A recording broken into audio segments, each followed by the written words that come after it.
Let's take a look here.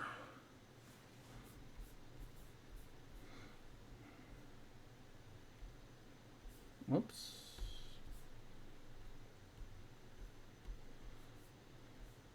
All right. Hi, winners! Look, welcome to Terry's Tips, guys. Do you need some money, but you keep on being denied because you have bad credit, low personal credit scores? Guys, I have you covered. In today's video, I'm going to talk specifically about loans you can get even with bad credit, insufficient credit, low credit scores. Guys, get a notebook, get a pen, guys. And these are loans are anywhere between 1,000, guys, up to 50,000. One of them actually goes up to $100,000. Damn. Yes, y'all. So I in see this you. video, I'm going to talk about the types of loans you can actually get, some of the basic requirements, what you can use the loans for. And do y'all want a bonus? I decided to add 7. Yes, 7, y'all. 7 lenders that actually approve these types of loans. So for my newbies, welcome. Guys, make sure you subscribe because this channel is about wealth building, how to leverage your personal and or business credit to get the big money, 5 and 6 and 7 figures. Subscribe, share, like, guys. And it doesn't matter whether you're a consumer or a business owner. Let me pause you real quick. Even though these loans are technically for personal credit, guys, very first nugget, okay? Even though they're technically for personal credit, you can use them for personal and or business use. Read in between the lines, guys. So it doesn't matter whether you're salary, W-2, entrepreneur, investor, independent contractor, a little bit of both. Guys, these lenders and these loans can be used for all of you. Okay, guys? And I'll do my nugget at the end. So let's jump right in. So first, guys, and always remember this too. If you have bad credit, okay, we're going to talk real for a minute, okay? If you have bad credit, then you're going to have to listen to the requirements, right? And do some of your due diligence because you're going to have to be strong in other areas, right? I'm going to be real with you. Also, another nugget right here, don't expect to have a 500 credit score and get like 50,000 with like a 3% interest rate. I need you guys to be realistic with if you have bad credit, you are high risk to a lender. So these lenders will work with you, but you're going to I already love it off the top. She's providing you with expectations. Got bad credit score, do not expect a low interest rate and a high loan amount approval. That can vary based off if you've already had really high loans before, but you just have a low credit score. But there's a lot of nuances and a lot of when I mean nuances, I'm meaning like there's a lot of things, other things that need to be in check in order to preview for a 50,000 loan or something really close that you've had in the past. But so far, she's starting off good. I love this. I love this. have a little bit more aggressive terms because you have bad credit, right? And then you work on your credit. Look, nugget, right? While you're using this money for your wealth building or whatever you're using it for, work on your personal credit so you don't always have to have terms like this. Baby. All right, guys, so let's talk about the types of loans. Okay, 5 types of loans you guys can get with bad credit. Write these down. So the very first one is obviously an unsecured loan. That means you're going to apply for the loan. You're going to get a set amount. Like I said, these lenders go anywhere from 1,000 up to 50,000. That's going to depend on your income, your debt ratios, how much you ask for, where on this bad credit spectrum you actually are, right? And then you pay it back, but you don't have to put any kind of collateral up, no kind of co-signer, no kind of personal guarantee, anything of that nature. So it's unsecured. You can use it for whatever. That's the flexibility, guys. Now, the second type of loan. All right, let's break out that unsecured loan. So definitely I like it that she lets you be aware that income and debt to income is a factor, even though they're pretty much, you can't have one without the other. You can't have income and then have a DTI ratio. So that's good to know. So that's something that that you do need to be aware of. I'll put a video up here going over that. It's just a short explaining what debt to income is. But essentially, so when it comes to unsecured loan and you're trying to get for it, because she's just talking about a score. A score is okay, half the picture. So if there's somebody that's going to preview for those type of loans, they know to expect a low credit score. But the thing that now you need to realize is, have you reestablished credit since then? Because you can have a low credit score and reestablished credit. So what I mean is, do you have any other loans, or the loans you already have you been paying them on time, or maybe you didn't go past due and you just like had collections and you just been reestablishing. Um, so essentially, like, do you even have any more collections? How much those collections are? What type of collections they are? Because I'll let you know, if it's an unsecured collection, there will definitely be a lot more hesitant to approve you for one, because they're like, he's had one in the past and he let one go. I was like, he's already showing that he can't handle an unsecured loan, and we don't want to take that risk. And then stepping into your payment history is like, okay, like I was saying, have you been paying all your loans on time? Are you past due?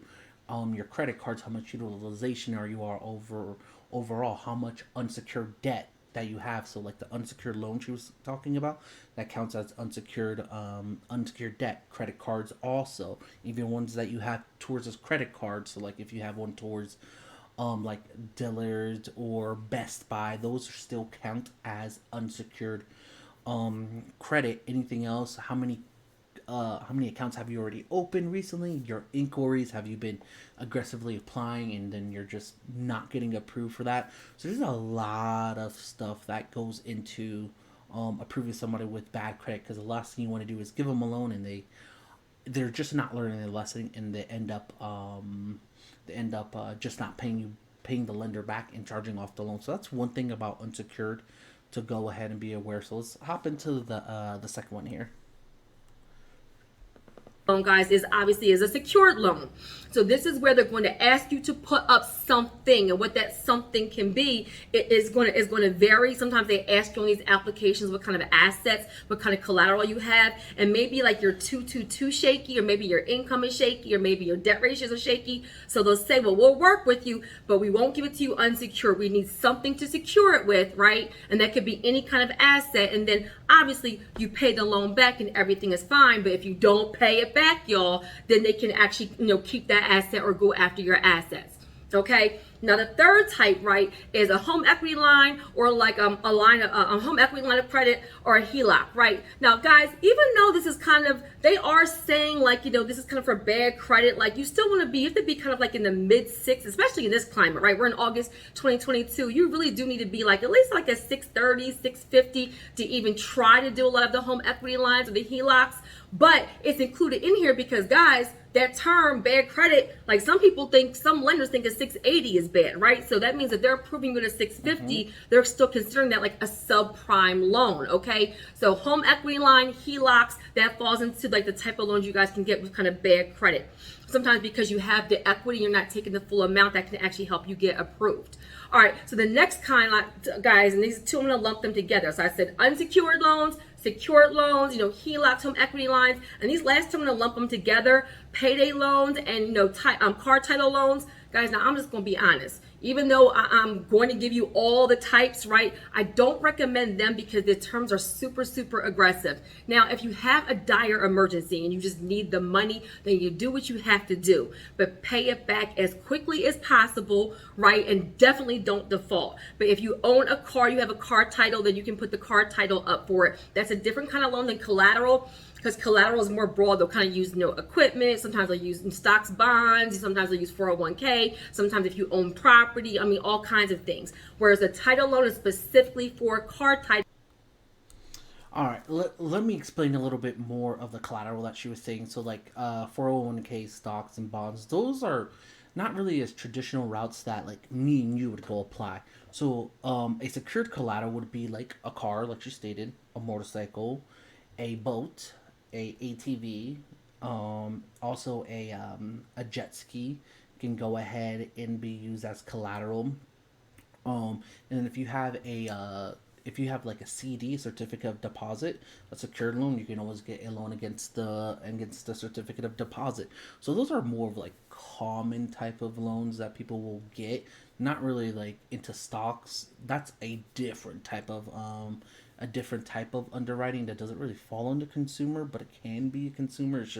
It's not something that you can just walk into a bank and just be like, hey, I have like a $50,000 portfolio full of stocks and bonds. I want to get a loan against it. It's not like that. So just to clear that up and give a little bit more clarification when it comes to a secured collateral. So let's get back to it.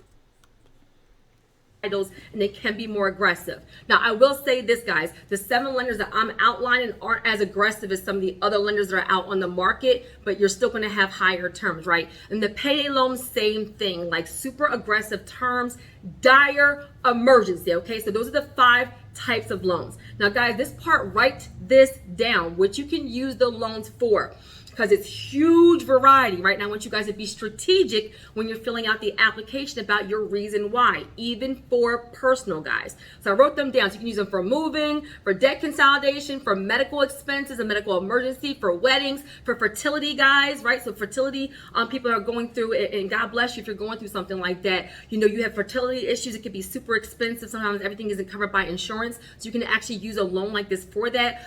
Education. Now, education really isn't college, even though technically if they just give you $20,000 and use it to pay for a semester, they wouldn't technically really know. But education is more like if you're sending your child to like a private school or a charter school that has fees. They're looking at, elementary, middle school, high school. So education, guys.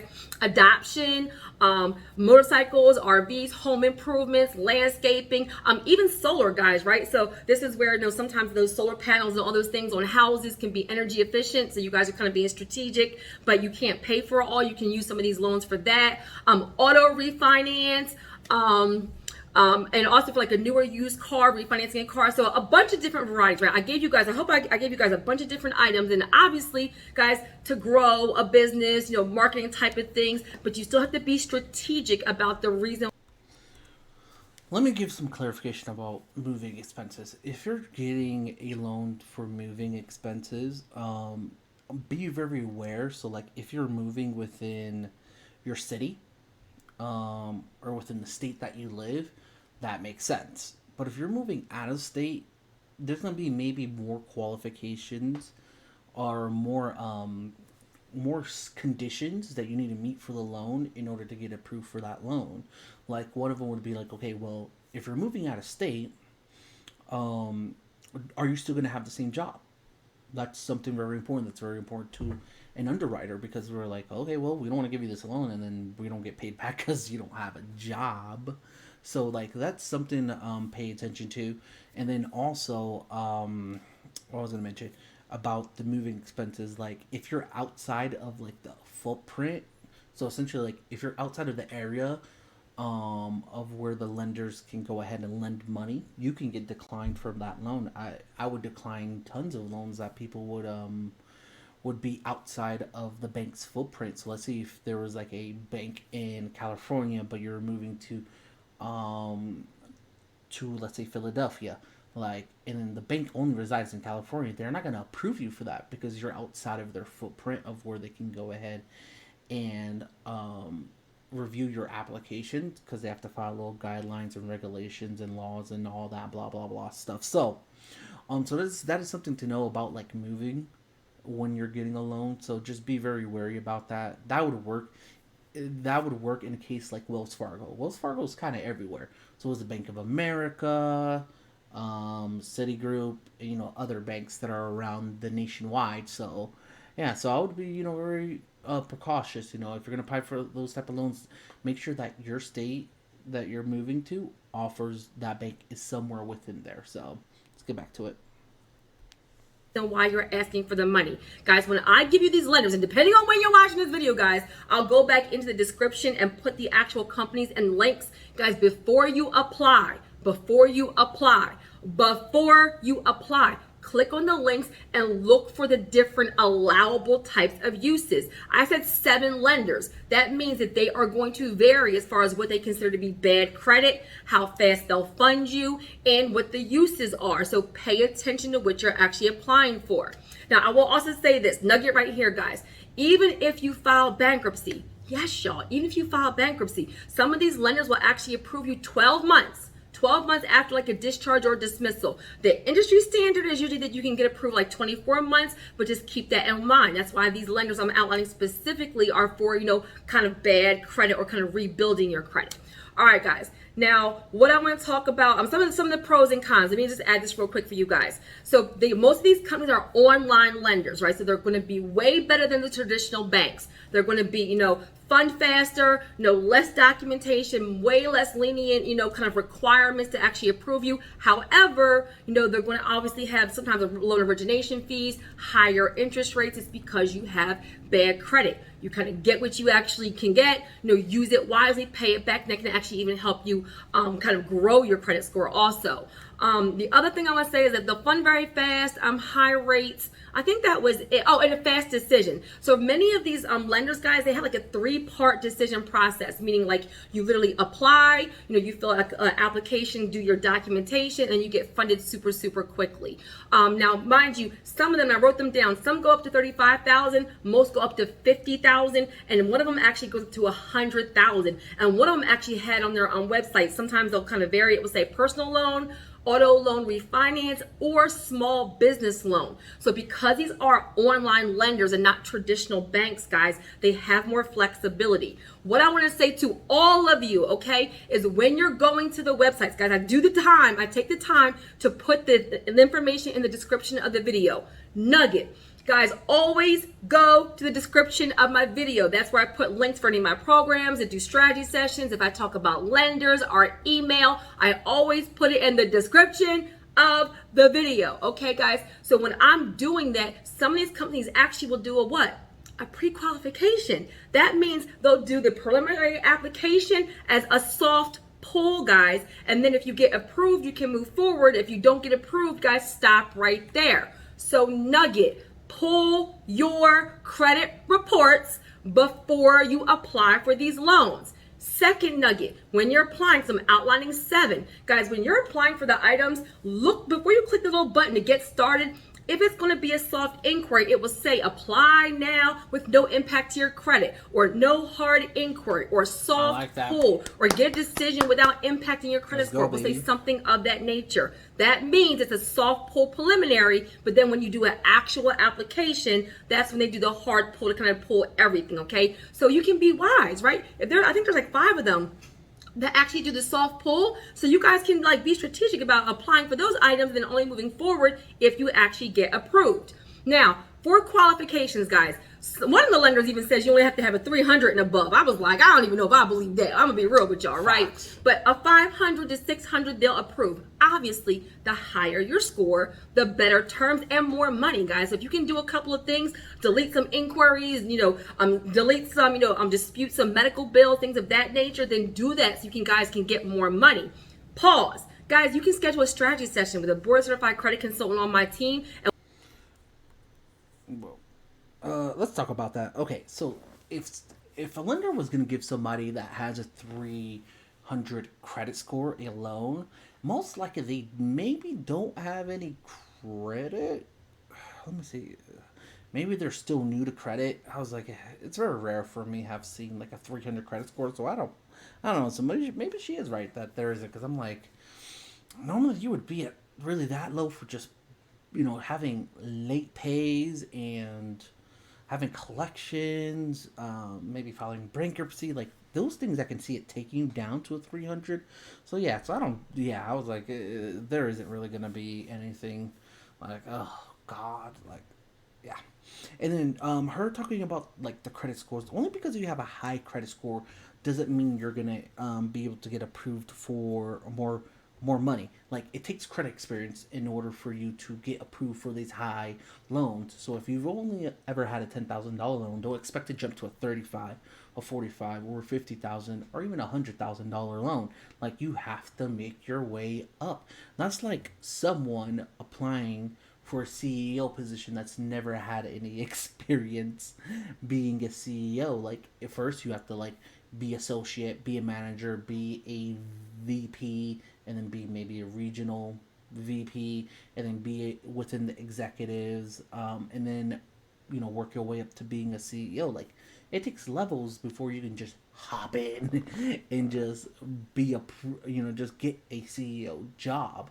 So it's the same thing with loans. Like, you have to build yourself. So if you have only had a $10,000 loan, you're trying to get to a goal of $50,000, I would definitely say build yourself up with 5,000 increments. Sometimes you can do a little stretch. There's never really no right or wrong answer, but I would definitely say just jump up every 5,000. Okay, I guess there is a wrong answer. Like, you can't go ahead and ask and jump it from 10 to 25,000. That's too much of a big of a gap. You need something to close the middle when you're trying to ask for a loan that's jumping 10K, which is why I say do 5K. And see, and again, you have to have compensating factors if you had bad credit. So that means like a low DTI, a low debt to income. You want to go ahead and have your credit reestablished. So that means no collections, no missed payments within the last 2 years.